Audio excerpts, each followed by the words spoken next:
Gulf നാടുകളിലും മമ്മൂട്ടി ചിത്രം ഭ്രമയുഗം നിറഞ്ഞ സദസ്സുകളിലാണ് പ്രദർശനം നടത്തുന്നത്.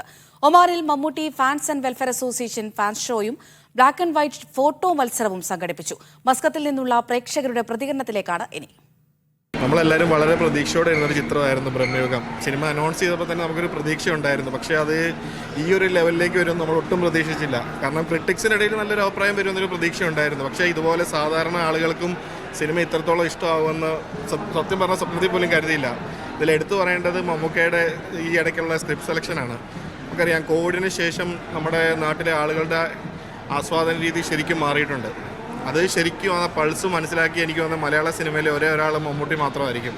കാരണം മമ്മൂക്കായ്ക്ക് അറിയാം ഏത് സിനിമ ഇവിടെ ഓടും. ഇപ്പോൾ നമുക്ക് പണ്ടാണല്ലോ വെള്ളിയേട്ടനും നരസിംഹം പോലത്തെ പടങ്ങളല്ല ഇപ്പോൾ ആവശ്യമെന്ന് പുള്ളിക്ക് മനസ്സിലായി തുടങ്ങി. കാരണം ആ ലെവലിലാണ് ഇപ്പോൾ നമ്മുടെ പ്രേക്ഷകർ നിൽക്കുന്നത്. ആ പ്രേക്ഷകരുടെ പൾസ് അറിഞ്ഞുള്ള രീതിയിലുള്ള സിനിമകളാണ് 1 by 1 ആയിട്ട് ഇങ്ങനെ വന്നുകൊണ്ടേയിരിക്കുന്നത്. അതിൻ്റെ ആ ഒരു ഇതാണ് നമുക്ക് തിയേറ്ററിൽ കാണാൻ സാധിക്കുന്നത്.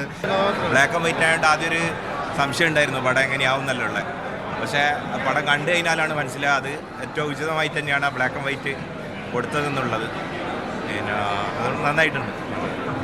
പടം നന്നായിട്ടുണ്ട്. മമ്മൂട്ടി നന്നായിട്ട് അഭിനയിച്ചിട്ടുണ്ട്. നന്നായിട്ട് പുള്ളി അതിനകത്തിൽ ഇൻവോൾവ് ആയിട്ടുണ്ട്. ആദ്യമൊക്കെ കാണുമ്പോൾ മറ്റുള്ളവരൊന്നും അത്ര എത്തിയിട്ടില്ലെന്ന് വരും. പക്ഷേ അതിൻ്റെ എൻഡിൽ മറ്റേ സഹനടനും നന്നായിട്ട് അഭിനയിക്കും. നന്നായിട്ടുണ്ട്.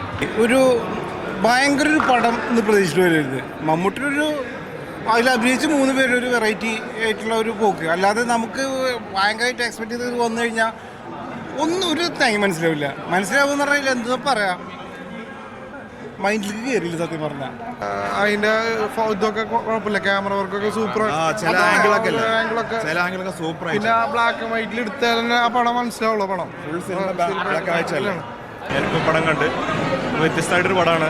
ബ്ലാക്ക് ആൻഡ് വൈറ്റ് എന്ന് നമുക്ക് ഒരിക്കലും ഫീൽ ചെയ്യില്ല പടം.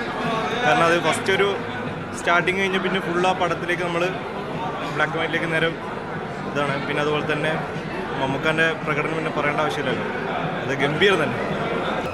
നമ്മൾ പ്രതീക്ഷിച്ചതിലും വളരെ നന്നായിരുന്നു പടം. നമ്മൾ ഇത്രയും പ്രതീക്ഷിച്ചിട്ടായിരുന്നില്ല വന്നത്, പക്ഷെ വളരെ ഗംഭീരമായിരുന്നു. പ്രത്യേകിച്ച് മമ്മൂട്ടി, മറ്റേ അശോകൻ്റെ മകൻ, അവർ രണ്ടുപേരും വളരെ നന്നായിട്ട് അഭിനയിച്ചിട്ടുണ്ട്. വെറൈറ്റി ആയിട്ടുള്ള ഒരു ഫിലിം മേക്കിംഗ് ആണ്. സ്ക്രിപ്റ്റ് നന്നായിട്ടുണ്ടായിരുന്നു. അതുപോലെ തന്നെ അർജുൻ അശോകൻ്റെ അഭിനയം നന്നായിട്ടുണ്ടായിരുന്നു. മമ്മൂട്ടി പിന്നെ ഓൾറെഡി നന്നായിട്ട് സൂപ്പർബായിരുന്നു മമ്മൂട്ടിയുടെ അഭിനയം. അതുപോലെ തന്നെ സിദ്ധാർത്ഥ് ഭരതൻ. പിന്നെ ഇതുപോലെ ഒരു വെറൈറ്റി ആയിട്ടുള്ള ഫിലിം മേക്കിംഗ് ആദ്യമായിട്ടാണ് കാണുന്നത്. പടം നന്നായിട്ടുണ്ട്. സെക്കൻഡ് ഹാഫ് ഉള്ളായിരുന്നു. ഫസ്റ്റ് ഹാഫ് കണ്ടാലും സെക്കൻഡ് ഹാഫ് ആയിരുന്നു കുറച്ചുകൂടെ എൻഗേജിങ് ആയിരുന്നു. പിന്നെ ഇതിൻ്റെ ആർട്ട് വർക്കൊക്കെ നല്ലതായിരുന്നു. സൂപ്പർ. ഞാനൊരു മോഹൻലാൽ ഫാനാണ്, പക്ഷെ പറയാൻ അടിപൊളി. പടത്തിൻ്റെ മേക്കിംഗ് ഒക്കെ അടിപൊളിയുണ്ട്. നല്ല ഗ്രാഫിക്സും പരിപാടിയൊക്കെ അടിപൊളി. സൂപ്പറായ കൊള്ളാം. നല്ല പടം അടിപൊളിയുണ്ട്. നല്ല പടം.